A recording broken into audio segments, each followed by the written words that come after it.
Hello friends, this is Sanjay.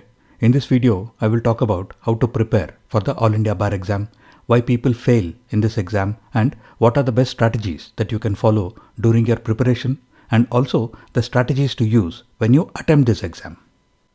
First of all, what is the AIBE or the All India Bar exam? As you are already aware, the AIBE is the mandatory qualifying exam if you intend to practice as an advocate in India. When this exam started sometime in 2011, the format was somewhat different, and the AIBE 1, 2 and 3 question papers were never published. The current format started from AIBE 4 onwards, and all the previous papers are included as mock tests in the LawMint AIBE series. This is a 100 marks, 100 MCQs objective type exam, and currently the exam duration is 3 hours or 180 minutes. During some previous years, the exam used to be for 3.5 hours also. The syllabus for the AIBE is based on the standard LLB subjects, and the topic-wise or the subject-wise weightage for the number of questions is published before the exam itself. Currently, the AIBE follows an open book format. That is, bare acts without any notes or explanations can be carried into the exam hall. Here again, there have been a few changes from the past. For some years, the AIBE was a normal exam. No books were allowed. Then they said that you can carry any books that you want to. Then they changed it to bare acts and handwritten notes only. And currently, the rule is that only bare acts without any notes are allowed. There is no negative marking in this exam. And this is a pass-fail exam, which means that you don't get a rank. Whether you just pass the exam or score 100%, you will get the same certificate of practice. And currently, the minimum marks required to pass the bar exam is 45% for general and OBC candidates and 40% for ST and SC and PWD candidates. It used to be 40% and 35% earlier, which was later increased. Looking at all of this, the AIBE should be a fairly simple exam to clear, especially when compared to other exams like the UGC NET, the CLAT PG or the judicial services.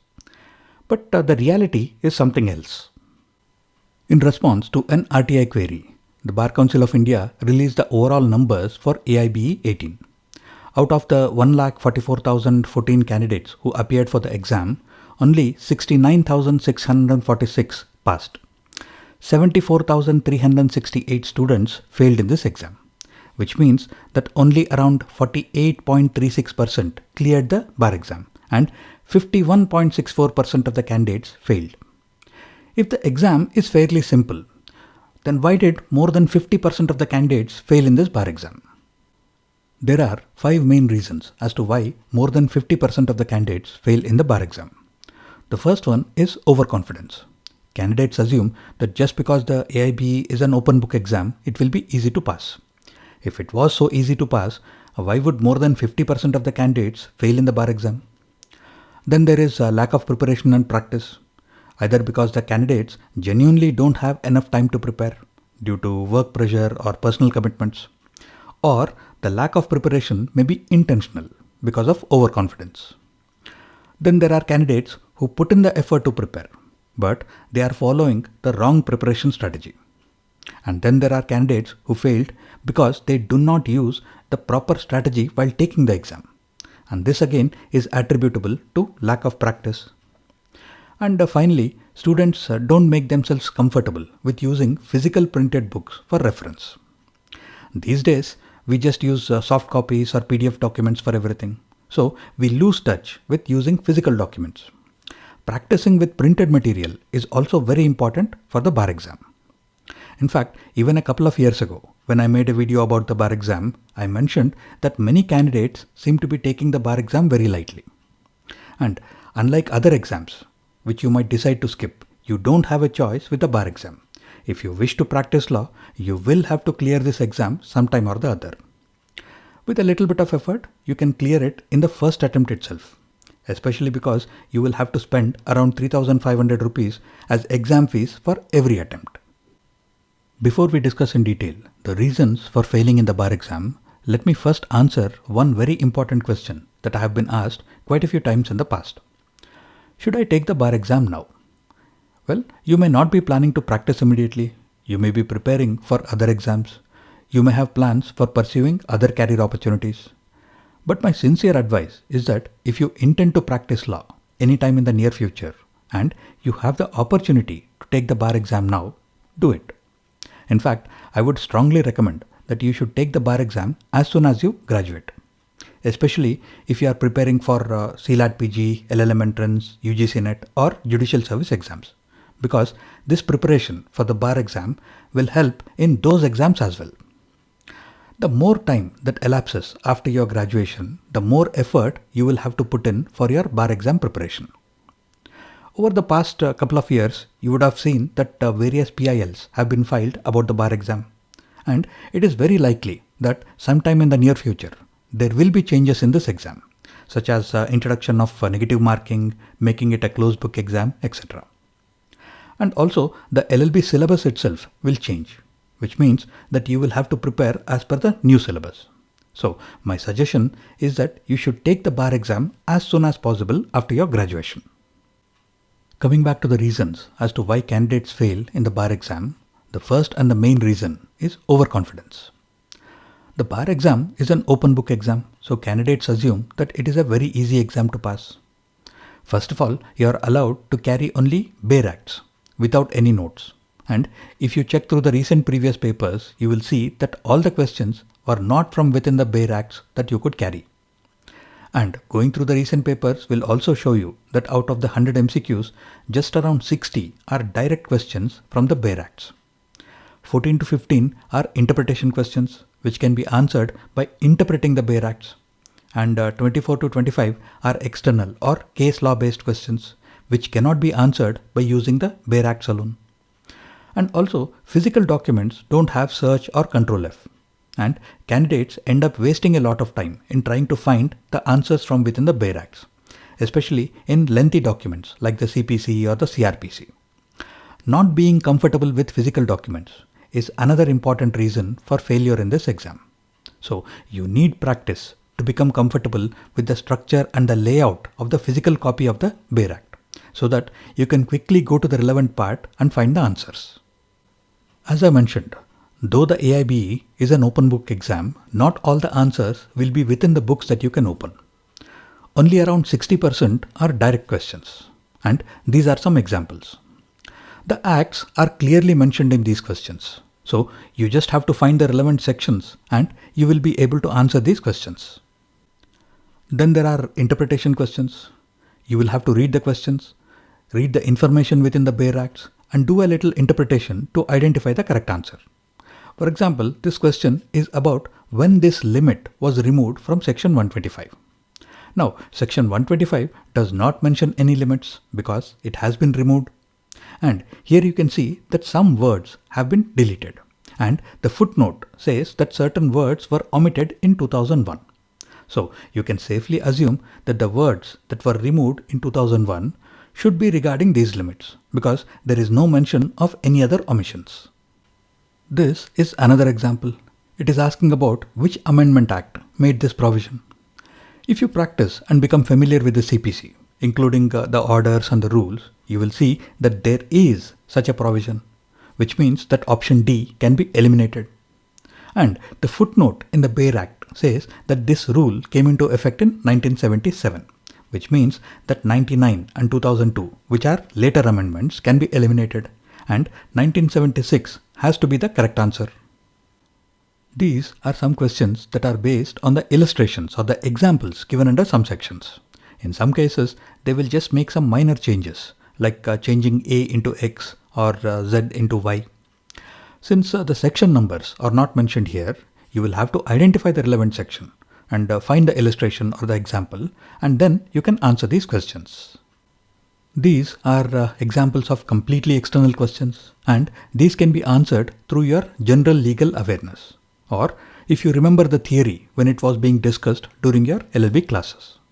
And very often you will find that these external questions have been repeated in several previous question papers. So practicing the previous question papers becomes very important here. These are some more external questions which are based on landmark cases. Typically, these cases would have been included in your LLB syllabus. which is also the reason why I recommend taking the bar exam as soon as possible after your LLB graduation, because the theory and the case laws are still relatively fresh in your memory. If you have decided to take the bar exam, what is the ideal preparation time that will be required? In the LawMint AIBE series, we have provided all the 15 previous question papers, which adds up to 1500 questions. These 15 papers are in the form of mock tests, and there are 15 more mock tests based on these questions. Now, the order of the questions and the order of the answer options are shuffled randomly in every attempt for better practice. And all questions have explanations included with them to tell you which act or which section has the correct answer. If you solve and clear all these previous papers and all the 15 marks, you should be able to comfortably pass the bar exam. And this practice will also help in your CLAT PG or other LLM entrance, UGC NET or judicial exam preparation also. Now, to solve these 15 plus 15 marks, you can ideally prepare for the bar exam in 2 months if you can spare around 4 hours per day. If you are preparing full time, around 8 hours per day, then you can complete all these 15 plus 15 marks in 1 month.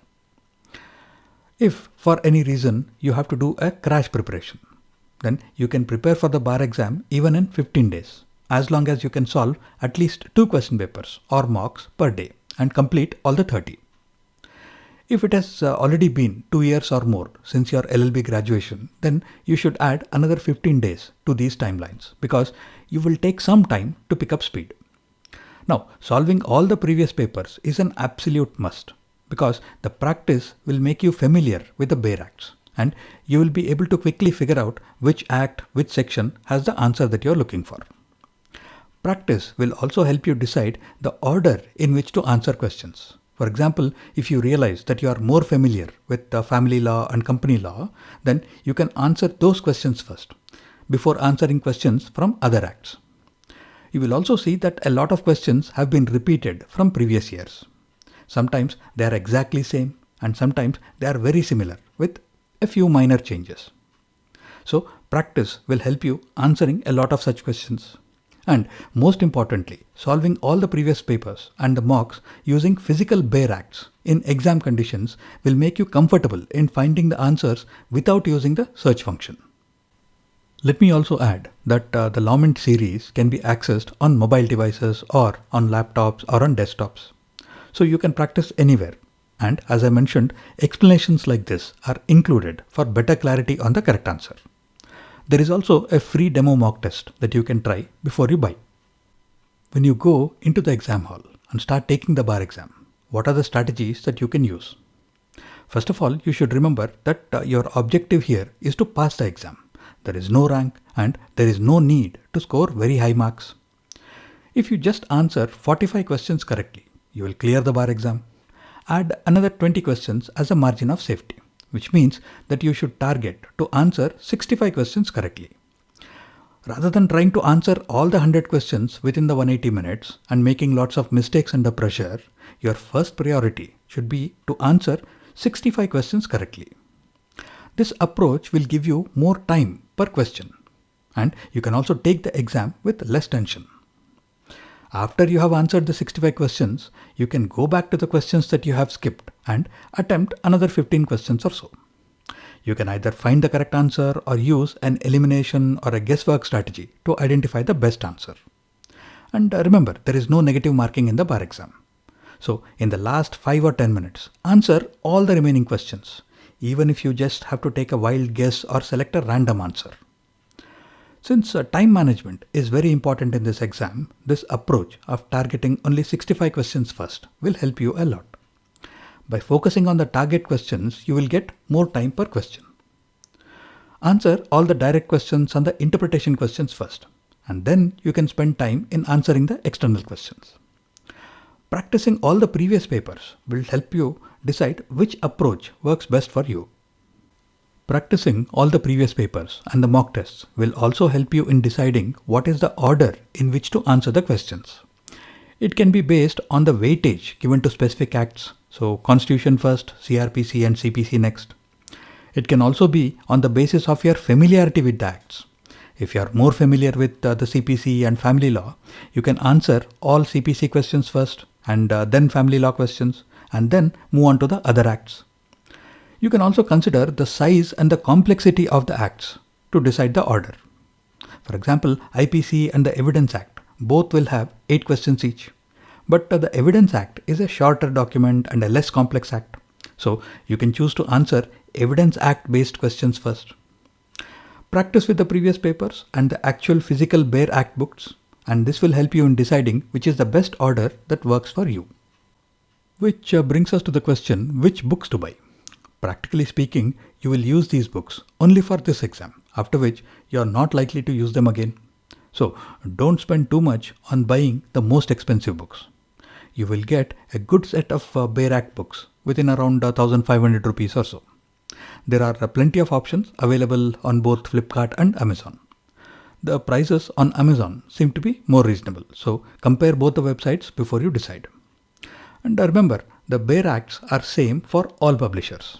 It is only the quality of the paper and the size of the print that will be different. So check both websites, check the user reviews and compare the prices. And I would recommend separate booklets for each act rather than the consolidated single or a double book version, because the separate booklets are easier to use and easier to refer during the exam.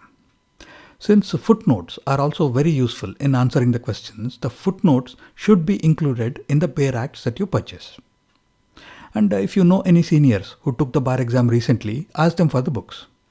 Even if they are a year or two old, they are still good enough for this exam. And with that, I will conclude this video. You can go to lawmint.com and check out the bar exam series. The direct link for the series is also in the description for this video. There is also a free demo mock test that you can try before you buy. If you have any questions, you can reach out to us at hello@lawmint.com. Take care and Jai Hind.